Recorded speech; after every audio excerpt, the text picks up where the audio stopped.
Santai mawon gini ya, ini termasuk di antara kesalahan kita kadang bandingkan hukum fikih Islam dengan tatanan modern. Sebetulnya masalahnya anda harus ekstrim itu gitu. Karena sesuatu yang nggak perlu dibenturkan ya nggak usah dibenturkan, ya biasa aja. Hanya biasa aja begini. Sebetulnya ayat itu kan ada terusannya farojulu wamro'atani mimman tardona minasyuhada. Ukurannya apa? Misalnya antadilla ihdahuma fatudzakkira ihdahumal ukhra. Jadi Abu Hanifah itu sangat longgar dalam bab usul fikih. Jadi yang diceritakan Quran itu tentu kondisi ideal versi yang paling baik, versi yang paling dapat ridha Allah. Tapi selalu saja, saya ulang lagi, selalu saja ada ruang di mana orang-orang ahli fikih bikin kaidah ma la yudraku kulluh la yudraku kulluh. Jangan kalau tidak bisa ideal terus sama sekali. Jadi kalau tidak bisa a'lal kamalat, jangan sampai tidak di adnal kamalat.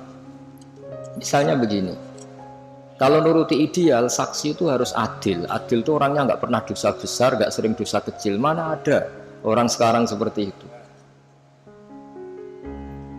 Terus saksi itu orangnya harus begini-begini. Nak nuruti istri juga gitu, kalau nuruti kriteria itu harus gitu. Nggak ketemu. Li Jamali harus cantik, Wamali harus punya uang, harus punya nasab, punya agama. Pasti yang seperti itu nggak mau sama kamu kan gitu. Jadi, nah lalu inti daripada kesaksian itu qat'un niza. Ada kepastian kalau sengketa ini menang ini, karena ini ada saksinya, yang lain tidak ada saksinya. Atau yang satu saksinya kuat, yang satu tidak kuat. Itu saja sebetulnya kebutuhan dalam konflik itu qat'un niza.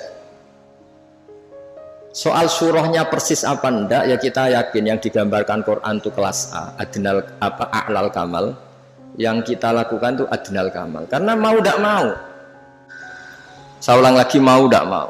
Dulu itu malah kalau nuruti persis, kalau sengketa itu disidangkan harus habis asar. Dulu orang masih normal, kalau habis asar itu kan mau surup, itu mau matahari tenggelam. Itu zaman orang era soleh, itu mau surup itu kayak apa kiamat. Terus perasaannya orang sampai cacilik kan mlebu omah, sapi pitik kan mlebu omah. Saya kira orang ya surup-surup malah gue melaku tinggu ngabuburit. Nah, dulu enggak, bayangkan dulu itu enggak ada listrik, terus orang itu kayak histeris setiap mau ngadepi apa malam itu, karena enggak ada. Sehingga supaya orang itu takut akhirat, takut kematian, kalau ada sidang penting disuruh habis asar. Ini kalau menurut cerita Quran. Makanya kan di Quran itu ketika ada dua orang itu bersaksi fayub simani billah la syaitan dari fayub ba'da sholat itu disuruh apa? Habis sholat apa? Asar. Jadi dulu itu orang itu sampai seperti itu. Tapi sekarang eranya rubah, orang itu profesional, ada jam ngantor. Jam 9, jam 10 itu waktu orang paling lupa mati. Kan dulu izzadatu bainikum ta khadar ahadakum muntau taraka khairan alwasatu dan akrubun terus terus itu jadi dicari waktu paling orang itu gampang ingat akhirat, kemudian dia ada bohong mergo surup-surup. Makanya kalau orang dulu sudah umur sak Pak Arifin waktune wis asar, maksudnya wis meh gitu. Dan dulu itu ngefek betul sampai Nabi ngendikan jangan sholat habis asar, karena habis asar itu setan sedang mengangkangi di sisi ini. Itu makanya dulu terus dipakai kesaksian supaya orang itu takut.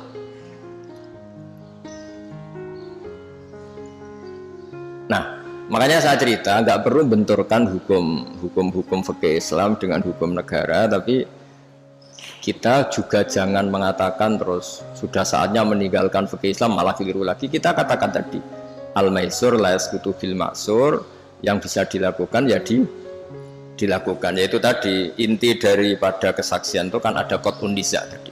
Kalau ada percekcokan ya kita tentu mihak yang punya saksi daripada yang tidak punya saksi. Yang saksinya adil daripada yang saksinya fasik, yang saksinya banyak daripada yang saksinya sedikit.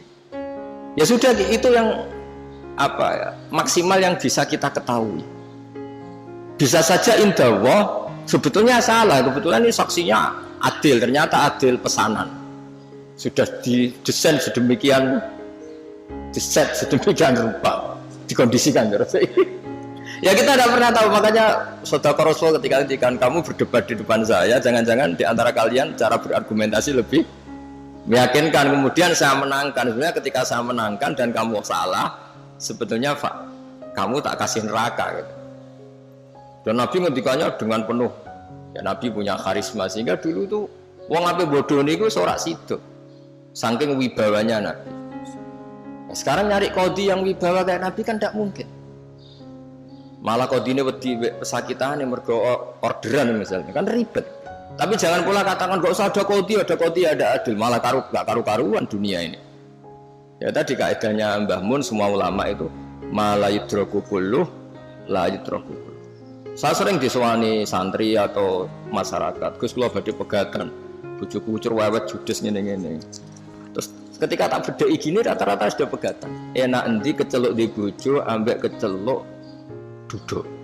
Isen ndi kira-kira. Isen duduk wis kita wong lanang ngrati bojo iki ribet. Yo wis ora usah pegat. Paling gak ngamanno kowe status keceluk wong lanang di bojo gagah. Senajan anak ning omah diamuki ya ora usah mulai pada kono turu mulai. Jadi tadi apa malayudroku kulluh la yudroku kulluh. Jadi kesaksian itu kan gunanya itu tadi, kalau ada sengketa hakim ini gampang mihak mana kan. Ya sudah, kalau notaris itu nganggep perempuan ini cukup dalam kesaksian, ya sudah itu katakan hukum notaris. Tapi apa itu menghilangkan hukum Islam apa? Nggak usah gitu, itu nanti memicu. Senengannya kok memicu.